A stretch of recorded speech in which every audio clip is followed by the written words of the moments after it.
think where businesses are a bit more progressive or their values align, and that's a key thing, they see the benefits in this. They see where there's potential to make money. And within sustainability, there's three pillars that we talk about quite a lot: people, planet, and profit. I think that the struggle is that there's the lack of knowledge, because if it is put within HR, and because there isn't a big enough team to have a sustainability team, they can feel a bit, overwhelmed with that and another project to do. Today's episode of the HR L&D podcast is sponsored by Deal. Now, take a moment, if you would, to consider the following pre-show scenario. Imagine you had to visit 16 houses just to cook your dinner. One place has the pots, another has the pans, another has the stove, and another has the food. You get the idea. Sounds ridiculous, right? Well, the reality is most global businesses operate exactly the same way, using 16 different tools and platforms to hire, manage, and pay their workforce. But now there's one platform that does it all, and that's today's sponsor. That's Deal. That's DEEL. And Deal is the all-in-one platform built for global work. So whether you're an enterprise business, a small company, or something in between, from automated onboarding to performance assessments and beyond, you can manage the entire worker lifecycle all under one roof. Hire and onboard talent in over 150 countries, or run payroll in over 100 countries. Even offer competitive benefits, equity, and equipment.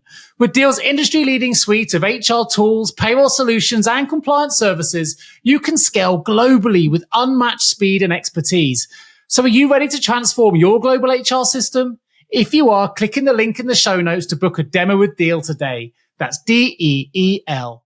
Welcome to the HR L&D podcast, where we explore cutting-edge HR trends and best practices with top leaders who are shaping the future of work. Hello and welcome back to the HR L&D podcast. My name is Nick Day. I'm CEO at JGA Recruitment Group, and we are specialist HR recruiters operating in the UK, EMEA, and now the US as well. Now, of course, if you are a familiar listener to the show, please do remember to subscribe to the show. Please also remember to share it with all of your HR colleagues and friends. Together, we really want to raise the profile of human resources globally. And of course, if you haven't yet reviewed the show, please do so as well, and I'll be hugely grateful. Now, on to today's guest. We're taking a slightly different direction today, and I'm really excited. We're going to be talking about sustainability strategy and how that relates to HR, and should we be doing more of it? I'm going to put myself out there and say, I think we should. Let's find out if you all agree as we go through the show, because today I'm joined by Lauren Mustill, who is an experienced HR and talent professional who has had a lifelong obsession with nature, the environment, and plastic pollution. In fact, she retrained in sustainability with Cambridge University CISL and qualified in business sustainability management. She's also studied the circular economy with the Ellen Macarthur Foundation and is part of the Carbon Literacy Project. I'm sure we'll find out more about those during the course of the show if you're keen. However, Lauren is now using that skill, not just in sustainability, but also in HR, and that passion to really help HR teams and individuals to take positive action to help avert a climate crisis. This has led her to create a fantastic business called Grasshopper, which is a consultancy that works with SMEs to make sustainability strategies easy, fun, and most importantly, impactful. They help companies to really embed sustainability through people, power, and HR strategy, which is why it's going to be so relevant to all of you listeners, because she does that through one-to-one coaching. She works with HR leaders, she creates team workshops, and a whole lot more, but she does it to really support businesses to improve employee engagement when it comes to achieving company ESG initiatives. So without further ado, that's enough from me. I would love you all to welcome Lauren Mustill to the HR L&D podcast. How are you feeling today, Lauren? Hi, thank you so much. What a lovely, warm welcome. Thanks for having me here.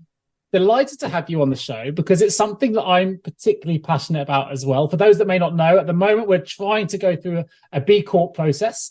We are, I believe, one of the only UK businesses in recruitment that actually offers a greenify talent solution, a planet positive recruitment solution. So I'm sure we'll have a chance to talk about that a bit later on. But I thought when we came across each other on LinkedIn and we got chatting and I learned a little bit more about the work that you do, I simply had to have you on the show to talk about it, and your passion is going to come through. So do stay tuned. Before we jump into that, I'm going to ask you one question I ask all of my guests, which is this: what do the words human resources mean to you?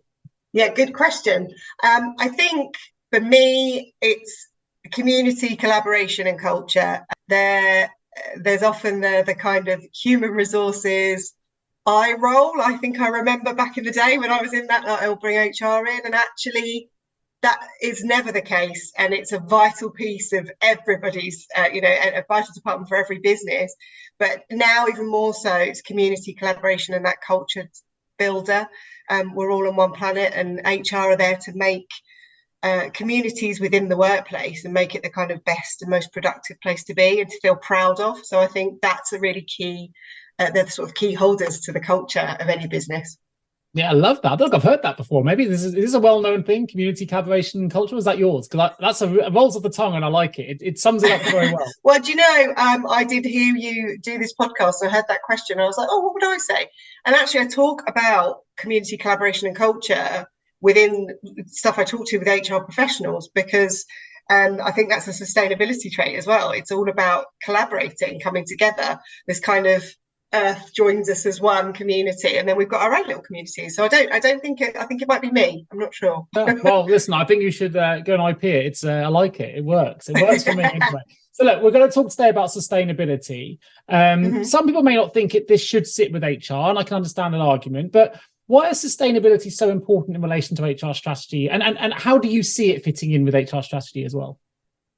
Yeah, good question. Well, I think it's a talent issue, and I have differing opinions when I talk to HR professionals about this. Some think it's way off and it should be in a facilities team, or it should be in operations, or it sits well on the board and it's a senior leader strategy and not to be seen anywhere else. But a lot of HR leaders are now seeing this as firmly within their department. And I think that's because ESG, or sustainability, focuses on people issues. And it's not just about climate action or climate crisis, which we'll get to in a little bit. It's about the social side of things. It's about community. Again, I keep talking about that word. But even within ESG, environmental, social and governance, HR can be in charge of that social element of ESG and work with the people on it.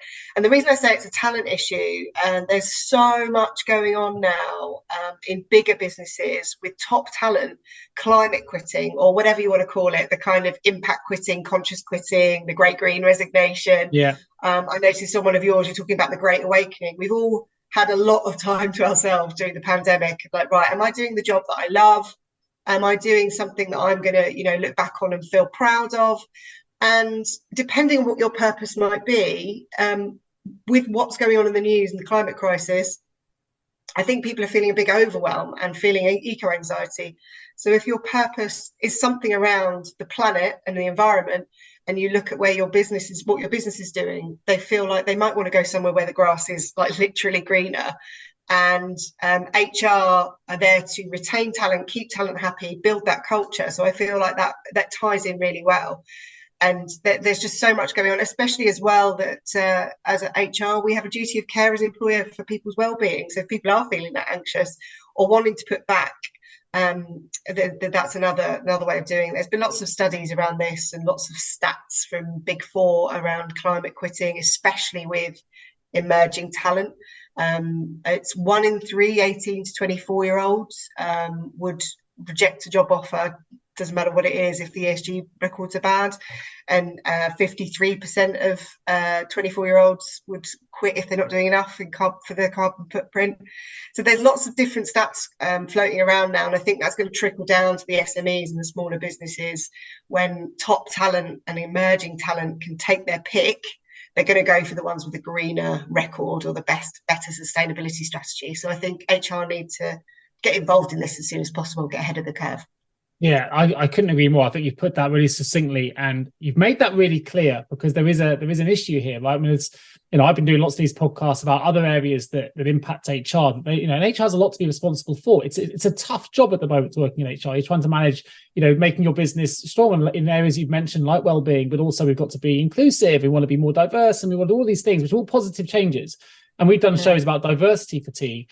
I certainly don't think we've got anything like environmental fatigue yet. I still think it hasn't been fully onboarded. It's kind of there's that awakening is still almost to happen. A lot of businesses focused on the social and governance side and kind of neglecting the environmental piece. And yet, as you very eloquently put there, if we don't make these changes now, actually, it's going to impact the performance of our businesses, because we're not going to be able to recruit or retain tomorrow's top talent almost. And this is what's going to drive the future growth of our businesses. So, and you've actually said, and I've seen it as a recruiter, people are now voting with their feet. They decide to work with companies that have values that align with what they are, not just environmental, but across a whole suite of different things. And if they don't get those values, then they'll go to someone that does. And I know we want to talk a little bit about climate quitting. You kind of touched upon it there. But how engaged are you finding HR in relation to sustainability strategies then, in relation to that climate quitting? What more can be done, and how much of a potential problem is this for businesses if they don't start waking up? Yeah, I think it depends, because you get some HR departments in smaller business where sustainability is lumped upon them, they feel like, and they don't have the knowledge, expertise. And as you said, HR teams are hugely busy. They have a lot on their agenda. So asking them to look after sustainability can feel difficult, and they often get a sort of consultant to go out and work out how they can get to net zero, for example, or do a review of the business and the supply chain. And then it could kind of sit on a shelf and collect dust. And so therefore, there's a lack of engagement with that. I think where businesses are a bit more progressive, or their values align, and that's a key thing, they see the benefits in this. They see where there's potential to make money. And within sustainability, there's 3 pillars that we talk about quite a lot: people, planet, and profit. And I think we think about the planet quite a lot when we talk about sustainability. That's our kind of image, that's the imagery we see. But people, planet, and profit is how sustainability is built. So people that can see those opportunities there are becoming more and more engaged with it. I think that the struggle is that there's the lack of knowledge, because if it is put within HR, because there isn't a big enough team to have a sustainability team, they can feel a bit, overwhelmed with that and another project to do. But from a candidate point of view and a talent point of view, I think it is becoming an issue. My number one question I get is, how do I, especially from reach out from LinkedIn or from workshops or webinars or people I meet, is how do I get into sustainability?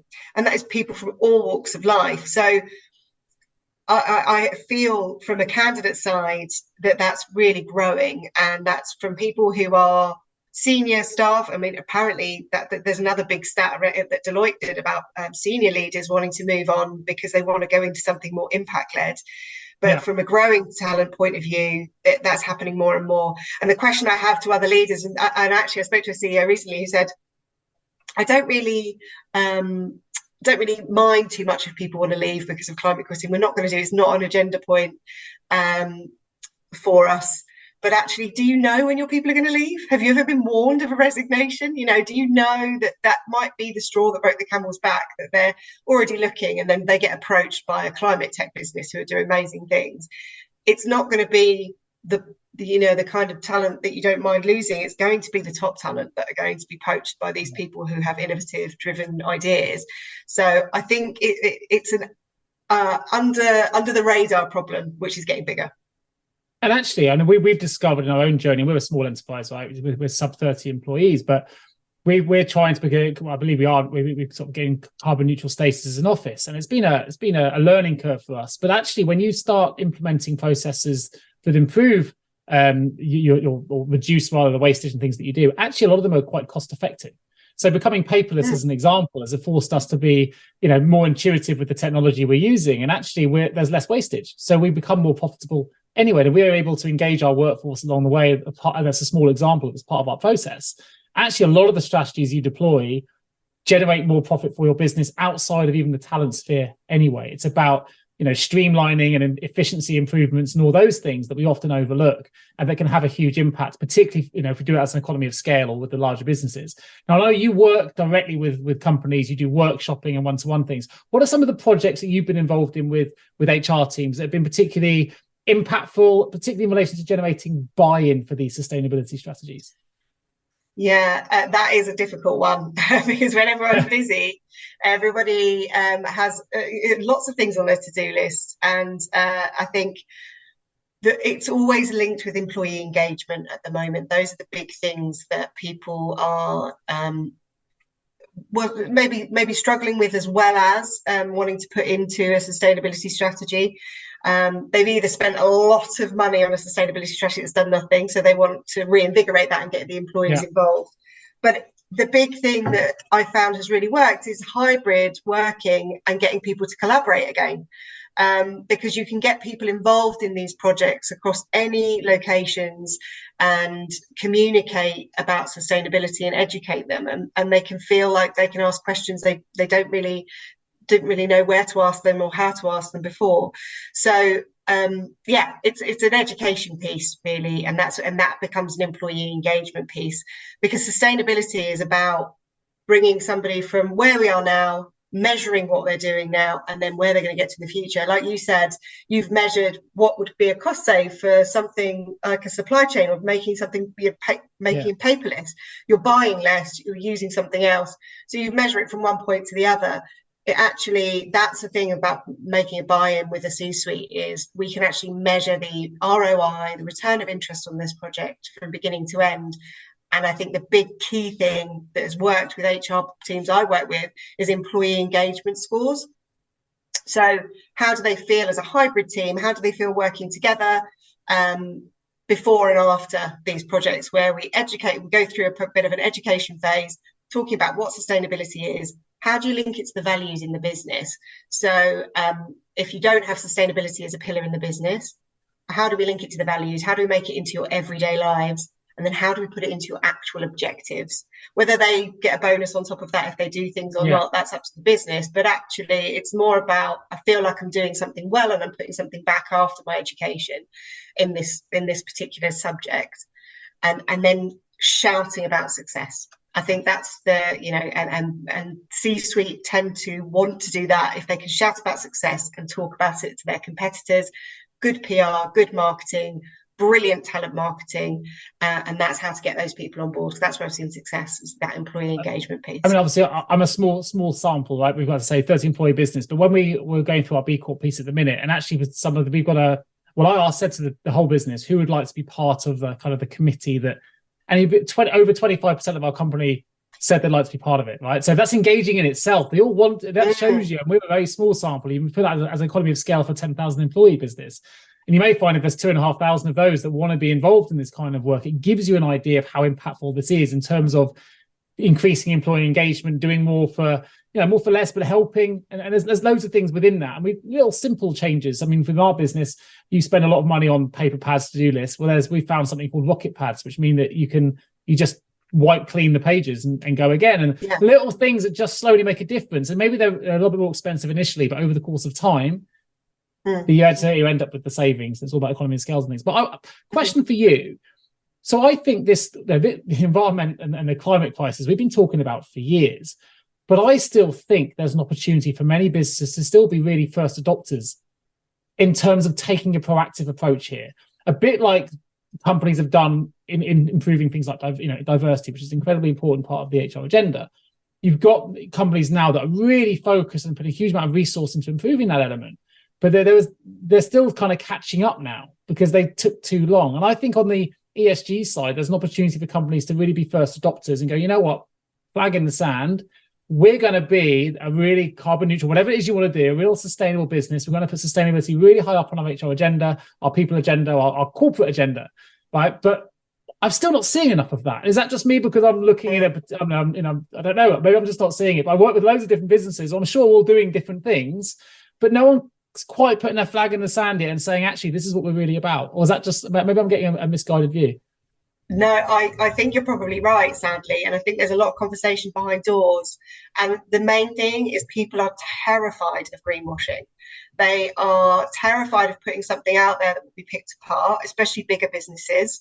And we have seen some epic fails from some large businesses. And that's probably put the fear of God into smaller businesses wanting to put something out there. And it's a shame because actually, as we've just talked about, clients want it, investors, stakeholders, candidates, employees, all want it. But there seems to be this lack of movement in that driving things forward and really, putting the hand up and saying, look how brilliant we are. And I think it's starting small. Do something, be honest, be authentic. And it's really difficult, I think, for businesses to just put themselves out there and say, this is our carbon footprint. this is what we do now, this is what we're going to try and produce it. People are a little bit frightened, I think. So they're what's called green hushing now. It's either green hushing or green wishing, where they're completely making it up. These are new phrases to me. I like them though. Yeah, there's millions of them now on some things. But so instead of greenwashing, they're green hushing, which is actually just as damaging, really, because it looks like they're not doing anything. And I've worked with, I won't mention names, but I've worked with a couple of clients who've been doing that, and they've spent lots of money on sustainability and consultants and reviewing their carbon footprint and measurements, and employee engagement. But because they weren't comfortable with the results, or they felt it was a big carbon footprint, they didn't want to put anything out there. I've worked with an academic institution who recently had just put theirs out, and theirs was a huge carbon footprint, but they've put a really clear plan on how they're going to reduce that down. Yeah. And it's just so authentic and so brilliant, and it's being brave, I think, and really meaning it. And that's where getting that C-suite on board is really important, because it has to be part of the values and the mission of the business, so that you really do see change. Because the worst thing is being authentic and out there, and in a year's time nothing's really changed. Actually driving it forward is the key thing, as you say. Hello, HR and people leaders. Are you exhausted of the war for talent cliche? The problem is, when we hear a cliche, it usually exists for a reason. However, we think it's time for a fresh approach to the talent crisis. That's because at JGA Recruitment, we understand the real challenges you face in sourcing phenomenal HR and people candidates. And guess what? We think we have the solution. Our team is on a mission to revolutionize your hiring process. That's because we're not just recruiters. We're strategic partners dedicated to finding HR and people professionals who align perfectly with your company's vision and goals. So let's break the cycle of frustration together. Partner your talent acquisition strategies with JGA Recruitment and experience the difference in service, excellence, and results. No longer do you need to suffer the costs associated with a poor hire, because with over 100 five-star Google reviews and already trusted by many of the world's leading brands, why don't you take action today? Contact us at jgarecruitment.com to discover how we can help transform your HR and people teams. And here's a bonus. When you visit us, you can sign up for our weekly HR newsletter that's packed with invaluable industry insights and more. Let's revolutionize your HR talent acquisition strategies together and make the war for talent a cry from the past. Visit jjrecruitment.com to find out more. You mentioned talent at the start of this conversation, and I've seen an improvement in terms of, I say improvement is one word, an increased number of sustainability directors and managers being employed now by businesses, who are dedicated solely responsibility for improving sustainability or environmental impact, things like that. So obviously we've got HR people listening to this probably thinking, I'm really passionate about this, but I just don't have the bandwidth. Like, I am stretched. We're doing organizational development, we're transformation projects, we're implementing a new HRIS system, and all these things going on. Like, I know it's important, but it's just not top of our priority list for whatever reason. There's a certain degree that may be okay, depending on what your priorities sit, right? But we're now seeing people specifically hire professionals in this space. And I think that's a relatively new shift. I know it's some work that you've been involved in. It's certainly we have as well, because often those sustainability people will sit under the people team or a CPO or CHRO. But how much of that is a movement at the minute? Is that something that we're seeing gain a bit more traction? Is that something, do you think it should sit with someone who's solely focused on that element rather than having it as part of a multitude of other tasks? Or what would be your perfect future, I guess, for businesses in the perfect model? Well, the perfect model, blank check kind of thinking, is that there would be a sustainability person on the board, but also that there is a new breed of department, I think, because similar to HR, sustainability sits with people, it sits with kind of communications, it sits with marketing. There's this weird whole brilliant and varied mix, which is why it's such an interesting career to get into, I think, as well, and why something that actually HR leaders should grab onto to vary what they're doing too, because this is not going anywhere. The promises we have made and the pledges that companies and countries have made is not going anywhere. So yeah, it's bigger, and that is one of the largest growing sectors. And sustainability in a job title has increased however many percent. It's really blown up, and there's a real call for it in big businesses, ESG knowledge, because there's a lack of it. It's still quite new, and it's definitely needed. And hiring somebody in would be great. I think where it sits, it doesn't really matter as long as they have a feed into that values, that mission, and the people. And I personally, because I have an HR background, I really do think it fits within HR, because as much as they're busy, we get things done. We know how to measure success. We know people data, analytics, what looks like now, what looks like in the future. And we also know how to socialize ideas amongst teams and departments, and we know how to influence C-suite. So I think it fits really nicely, because we can also talk to communications, we can also talk to marketing and talk about our brilliant ideas and our successes and our challenges and those sorts of things. So I think a perfect idea would be to have a sustainability person on the board with the HR person on the board, work really close together, or they work in a team, you hire somebody in. And then talking about time, I think the key is to get people involved, like you just mentioned, actually, Nick, like saying, who wants to be on the committee? Actually, you'll find you've got some people who have their own version of sustainability knowledge in the business already, and they might be looking for a new job. They might be thinking, I just want to do something where I feel like I'm making an impact, and this is the email they needed to say, do you want to be a green champion for our business and do a little something every week?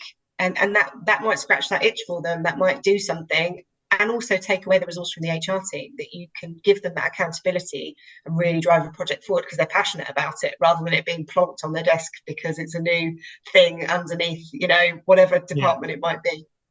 I think I'm inclined to agree. I think certainly in the work that I've been involved in, obviously we do human resources recruitment, but I think it's so entrenched in employee engagement as well, talent, retention. I know sometimes that sits with talent, but I would say talent sits under HR as well. So I would agree. I think that's where it certainly can sit there very effectively.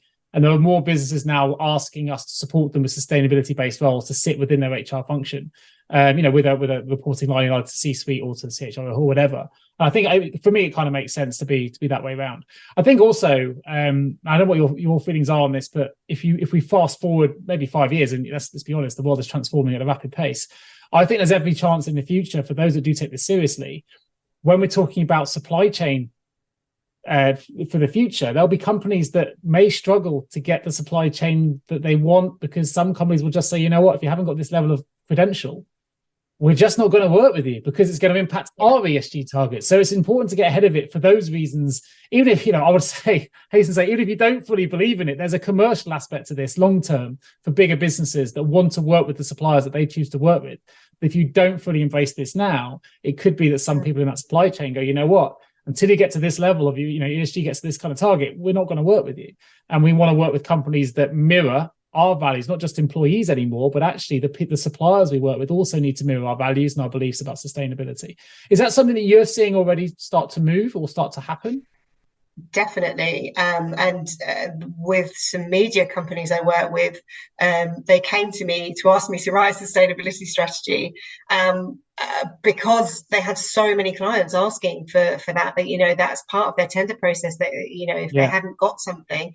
And this is then where they're falling down, because a year later, to be reconsidered to still be on that client list or that PSL or whatever it may be, they have to show improvement. And actually, this is where the danger is, and why that employee engagement piece is so key, because you could write a beautiful ESG strategy. Same with DE&I, right? You could write a beautiful strategy, unless you're engaging people and doing something and taking action and measuring progress, it doesn't really go anywhere. And that's when people are losing clients now, because it really is meaning more. And actually, especially for retail, I've seen a lot of it, because they really want to sell to people their green credentials, and that is a big area where they can say all of our suppliers tick that list, and if they can't do it themselves, they will ask their suppliers to do that. So there's different ways of measuring your carbon footprint, and it's either scope 1, which is within your kind of what you produce,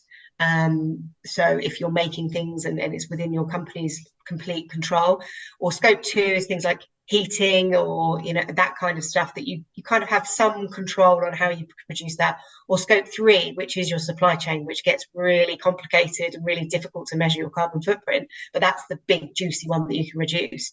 So if somebody, a retailer who is not doing that well on their own in their scope 1, they will go out to their scope 3 and say, please reduce. I won't use you unless you have a squeaky clean green ESG record. So I think you're right. It really is becoming more and more important for people to have that. There's a huge, I think all I'm hearing here, so the HR side of me is going, there's a huge opportunity here for HR professionals, not just to get ahead of this, but as you say, to be early adopters, in the sense that this could be a real career progression for them. If they become the green champions within the HR function, right, there are not loads and loads of sustainability pros out there yet, because it's still a relatively new thing. So they can, if they start taking this direction now, well, it puts them in a great position for their own future career prospects later, because they're going to be a little bit further ahead of the field and they're going to have a better understanding than others. And if they do end up being really passionate about this, which I hope that they will, then actually they can take a new direction and really work in an impactful way, still within HR, but actually really driving, making a difference on the planet, which I think is a real fantastic opportunity that can be grasped right now, which is quite exciting. So I guess the question then for HR people who are that passionate, where do they find the time to tackle ESG? Where do we create this time from? Yeah, and I think that goes back to that kind of that sort of green champion thinking. Where can you get people to support you? But the other thing as well is thinking big. This isn't something you will put a lot of effort into and see something happen next week. It is a long-term value add piece, and so that's something to bear in mind with that. But the immediate effects of it will be, look at what we are doing. So talent will see it, customers will see it, clients will see it. So of course, and it also really elevates that kind of seat at the table, at the board table, of what you're doing as a business. So hopefully that it sort of incentivizes people to want to take that time. But the other thing is with HR, if they're taking that on, is that the SDGs, or the Sustainability Development Goals from the UN, it's not all about climate action and climate crisis. A lot of it, and I always say this to HR professionals, reads like an HR to-do list. So thinking about merging it in with your diversity piece, because one of the SDGs is to, a gender equality goal, merging that in with social elements. So if you have CSR already, so there's lots of different variations of what you could do within the SDGs.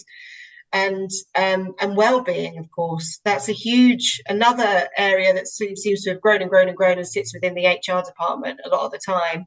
But they are all sustainability development goals. So without thinking of it as measuring a carbon footprint and lots of data and lots of, that kind of very supply chain focused area, actually the social side of it and the other sustainability development goals that you're already probably doing to some element in an HR team, how can you align that and actually just measure it in a different way and make use of that time to say, I'm already improving our business's sustainability. We just never put it as a sustainability strategy before.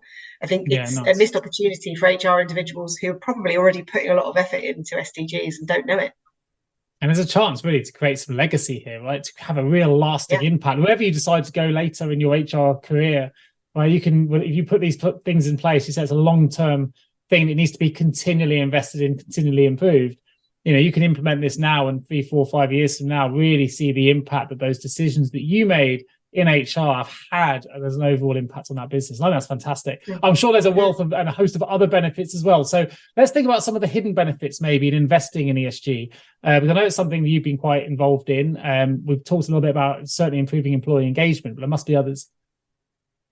Yeah, definitely. I mean, cost being one of them, as you touched on as well. There's a huge amount of companies, larger companies, that talk about cost efficiency, and whether that's because of renewable energy or because of installing solar panels, because of reducing supply chain. So it's a big one, and one that obviously most people care about when you're trying to persuade C-suite to get on board, if you're talking about the bottom line.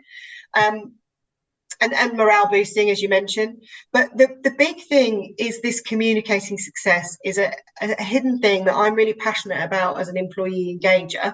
And that's where I see my background now when I look at HR and talent attraction background, always knowing what makes people tick, and actually whether or not people really are diehard environmentalists and can't wait to get hold of a green project to do. A benefit of this is if everybody's doing it and they want to be involved and it is something that the business are asking everyone to do, they learn how to communicate success in a different way, because sustainability inherently asks you to measure where you are now, where you are in the future, as I say. And if you get people together, so we work on this kind of, and please, answers on a postcard for a better name for it. We call it the Sustainability Success Wheel.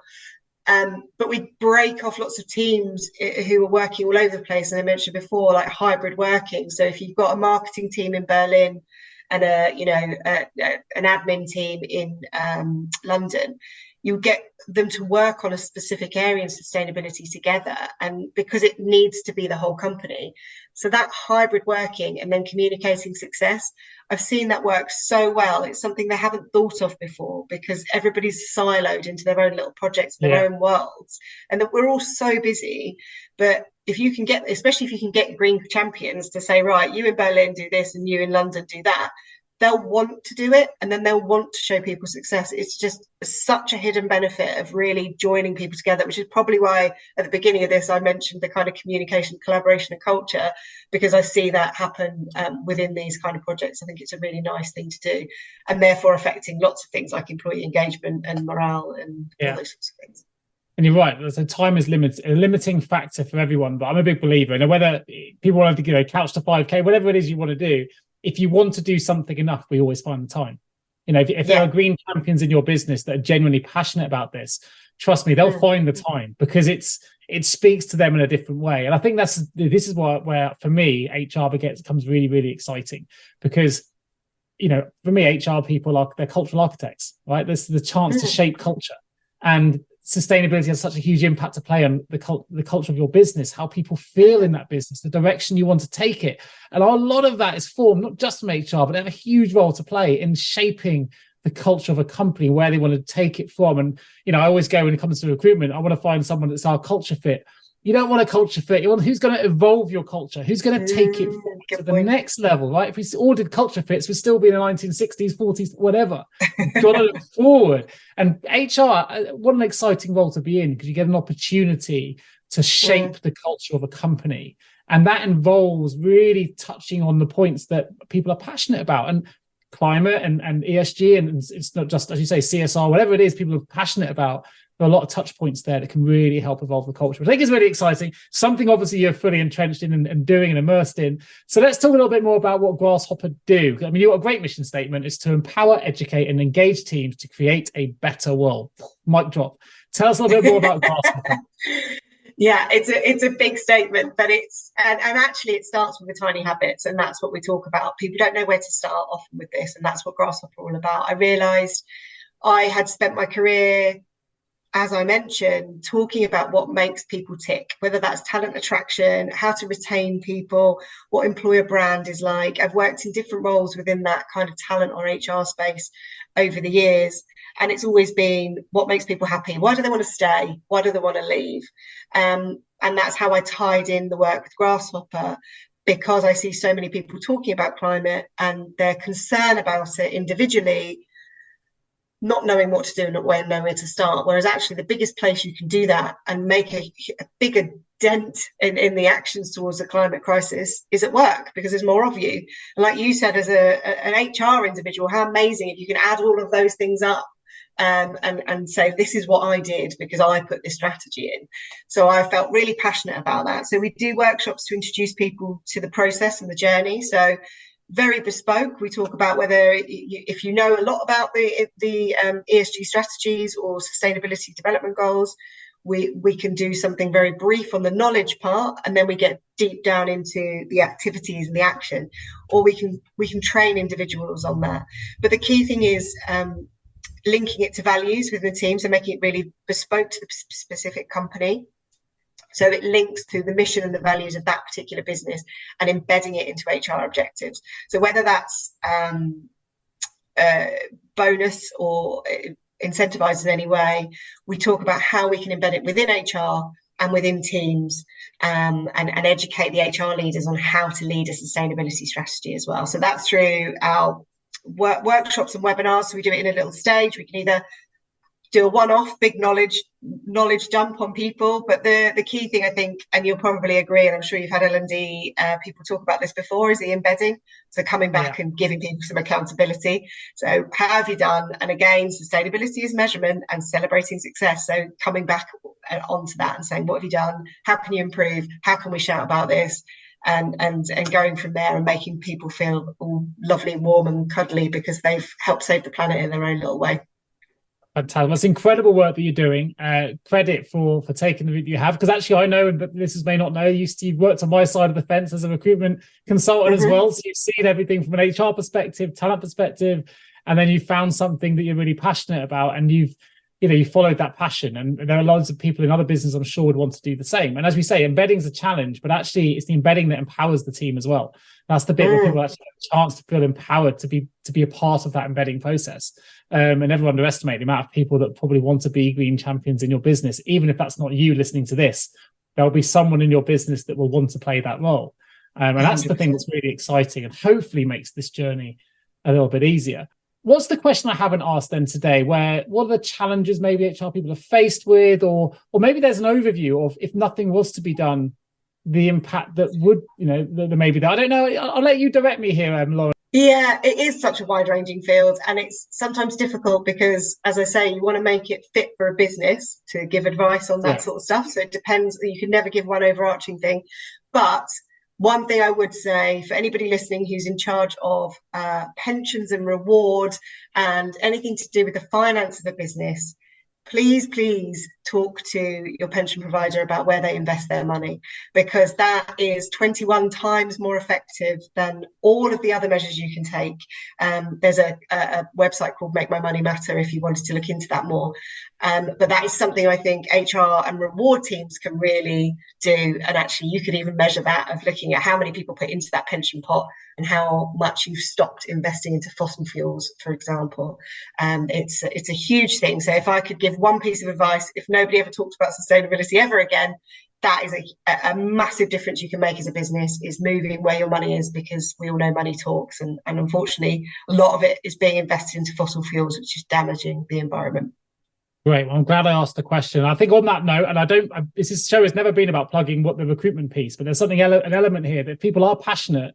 I think we're one of the only, if I don't know anyone else that's doing it, I'm sure there is someone else out there that does it, but we offer a planet positive ESG recruitment solution, which means if you work with us to place your talent, your HR talent, payroll talent, whatever it might be, actually we work to offset the footprint of that individual for 1 year. So the carbon footprint of that individual. There's certain things we do with that.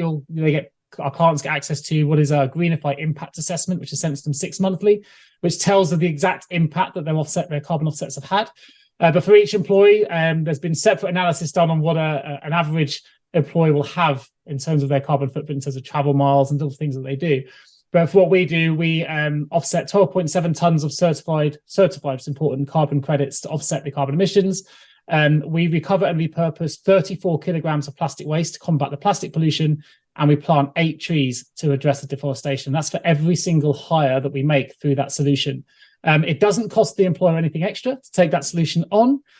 So if people are really passionate about this and they need a reason to work with an agency that is equally as passionate, and you know what, it can contribute towards your own ESG targets. So that's really important as well. If you want to have an impact, I think it makes sense to work with a recruiter that's equally as passionate and can do something to physically offset the impact of your next hire. So it's something we do. We've always done it. We try and put it out there. I'll put a link in the show notes for those who want to find out more. It's called a Greenify Talent, which is our planet positive ESG solution. But I'll put it out there for what it's worth. I think it was relevant for today's show to say we can help you Definitely. As well on your journey. Well, we're going to open the HR L&D Vault. 3 short, sharp questions for you, Lauren. Quite interesting today, because this might be a little bit different to the usual answers we get, because I imagine it's going to be slightly more related to your passion. So if you can give one piece of advice to the world, what would it be? Be curious about what you're doing and what you're buying, and ask questions about it a little bit more, I think would be my bit of advice. Fantastic. If you had the opportunity, what advice would you give to a younger you just starting out in this new world of work? I think, start this journey earlier. I talk about a lot that I've been passionate about it since I got a Blue Peter Green book in 1990. Wow. And it's something, I just thought was a hobby. It was just something that I was interested in and got angry about. And actually, I never could work out, I loved people, I could never work out how to merge those two worlds. And I kind of wish I'd done it earlier. So that's what I would say to myself.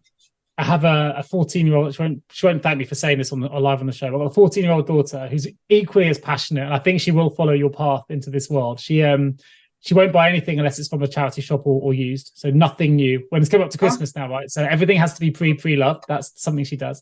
And she's only 14, but she's just signed up for 2 years from now, so she's got enough time to fundraise for it.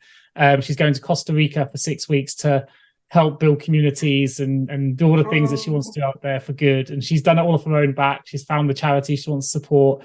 When she gets her pocket money, she gives a third of it to good causes every single month, and another third she puts towards paying forward to others. I don't know.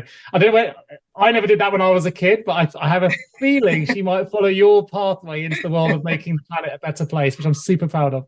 What is the guiding principle behavior you've seen in every great leader that you've worked with? Authenticity. Again, transparency or authenticity, I think, has been that kind of, if I can use that as one, I think knowing that they're being honest with you is a real key thing, and they're well intended in that kind of authentic way.